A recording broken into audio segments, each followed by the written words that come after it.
vamos estudar a lição. Chegamos ao último dia da nossa lição 5, coragem diante do tribunal ilegal. Sextou, dia 1º de maio. Estamos começando o mês de maio, quinto mês do ano, pela graça de Deus. Hoje, dia nosso off, de estudarmos a conclusão do assunto em bom, mas melhor ainda, estudando a mensagem da salvação. Então, estamos estudando sobre quem? Quem teve coragem diante do tribunal ilegal? Foi Paulo, né? Paulo que foi transformado, era um antigo Saulo.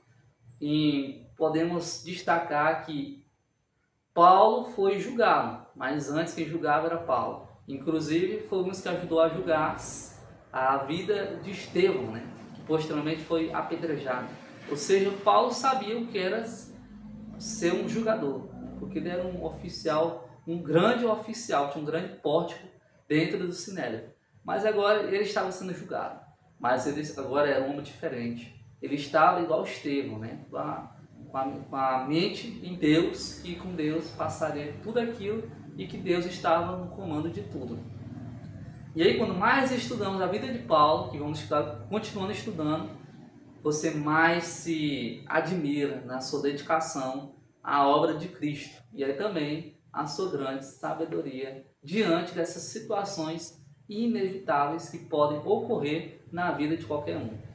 Ou seja, o exemplo de Paulo é admirado para nós. Paulo é considerado o maior apóstolo na nova igreja cristã, foi um dos fundadores para que hoje o evangelho esteja chegando, eu e do outro lado da telinha, para você. É exatamente isso. A mensagem de Cristo veio, e por causa dele, fez parte desse movimento todo. Paulo estava sozinho, não tinha ninguém ao lado dele. Eu estava lá em Jerusalém preso sozinho, não tinha ninguém. E sem mencionar a sua própria vida, que estava na beira, né, da morte. Paulo sabia de tudo isso, mas nunca se deixou intimidar, pois sabia de que no mundo passareis por aflições, mas tende bom ânimo, eu venci o mundo.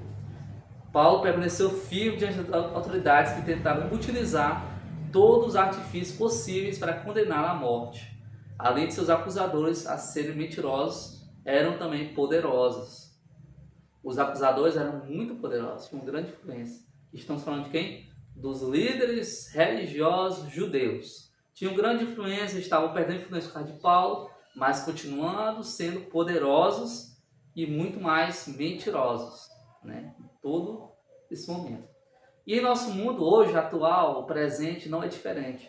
As autoridades estão cada vez mais mentirosas e o poder está cada vez mais alto delas. E quem está aqui está cada vez sendo mais afligido por quem está acima de poder do que você. Isso não é de hoje, não é de ontem, e sim de muito tempo atrás. Desde que o sistema foi erigido, isso já ocorria. É a certeza de que estamos em desejos malignos, mas podemos ter a certeza de que com Deus ainda está no controle e que tudo acontecerá conforme a sua vontade. Porque as pessoas que estão longe de Deus são egoístas, superstícios ao mal e não dão ouvidos à influência do Espírito de Deus. Como as autoridades que muitas vezes não querem saber da mensagem de salvação, mensagem de Cristo, e nem das pessoas que carregam esse fardo, mas que querem saber de alto poder e de mais influência. As pessoas que são verdadeiras em tempo de paz sairão vitoriosas em meio à perseguição, até mesmo diante da morte. O verdadeiro cristão é cristão até mesmo na morte. Sempre há de ser. Aquele cristão que não tem vergonha de seguir o caminho, mesmo sabendo que vai morrer, esse não é cristão de verdade. O cristão é provado nessas horas, nas horas de tristeza, nas horas difíceis. Como Paulo foi provado muitas vezes, inclusive nesse momento. Paulo, você é um cristão de verdade? É como se estivesse perguntando para ele. E Paulo respondendo, sim, sou Senhor. Só o Senhor é digno de toda honra e toda glória. Amém? Que venhamos ser assim hoje também. Venhamos impactar vidas e sermos um grande exemplo para nosso Pai Celestial. Juntos vamos finalizar lendo 2 comentários.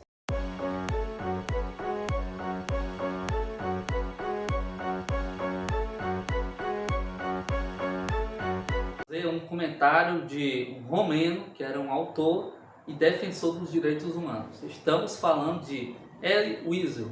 O que ele nos diz? Poderão existir ocasiões nas quais seremos impotentes para impedir a injustiça, mas nunca deverá existir ocasião que deixemos de protestar. Isso aqui acontece muito na sociedade atual. Imagine só, a cidade está um caos e quem está governando a cidade, estado, país, está lá de boa, sabendo que pode fazer algo, mas não faz. E o que os cidadãos fazem? Protestam. Fazem uma série de protestos para que o governante faça algo. É exatamente isso que ele está falando, é igual na ocasião da religião. Existem muitas ocasiões que nós não podemos interferir na injustiça que irá ocorrer, porque nós não está na nossa mão, e sim na mão de outras pessoas.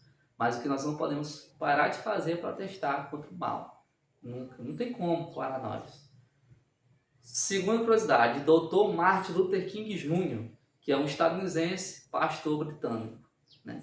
Ou pastor batista. O que ele nos diz? Escuridão não pode expulsar escuridão, somente a luz pode. Ódio não pode expulsar ódio, somente o amor pode. Aqui está as divergências, né, os sentimentos que podem acabar com o outro. Um sentimento igual ao outro não acaba com ele, só um sentimento oposto. A escuridão, se você colocar mais escuridão, vai acabar a escuridão? Não, vai só aumentar a escuridão, como se pudesse aumentar. O que pode acabar com a escuridão é a luz. O ódio, que pode acabar com o ódio, é colocando mais ódio naquele ódio, aumentando o ódio? Não, é o amor. O amor que acaba com o ódio e o ódio acaba com o amor. A luz acaba com a escuridão e a escuridão acaba com a luz. É assim que funciona. Agora, isso aqui é o jogo. O bem contra o mal. O mal vence o bem vence o mal. E aí? Qual lado que você está? Bem está no lado que sempre vence, que é do lado do bem, do lado do Senhor. Vamos orar? Senhor, muito obrigado mais um dia. Estamos finalizando mais uma lição. Estudamos sobre o exemplo de Paulo, que testemunhou corajosamente contra aqueles homens, governantes, líderes, mas que com o Senhor venceu todos. Que venhamos seguir hoje também, em nome do Senhor Jesus. Amém.